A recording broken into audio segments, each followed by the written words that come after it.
I remember it was 16 tickets for kids for $1.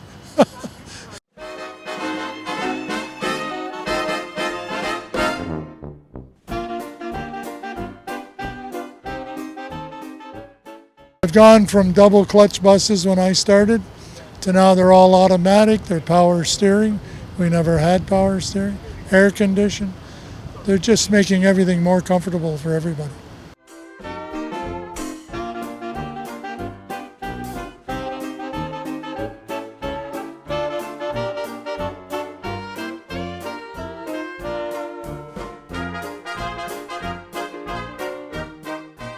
A 100 years ago today, the TTC started operation, and it was our first day of actually moving people. The TTC was set up to essentially consolidate a large number of different transit operators in Toronto, in particular one large privately operated company who was coming to the end of its franchise with the city. And so there was a strong decision to introduce a municipally owned and operated transit system, and that's what started 100 years ago today. So in 1861, transit started in Toronto, and it was horse-drawn streetcars, and they lasted until the 1890s.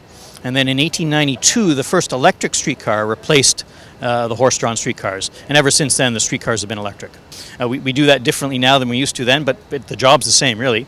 You see a collection of historic vehicles all around us today.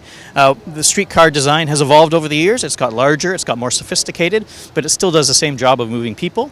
And the other thing the TTC did was we actually introduced buses to the system in Toronto in 1921. We'd never used motor buses before, and so the early motor buses were quite simple and small, and we've now evolved to much larger, higher capacity buses, and in fact we're moving to a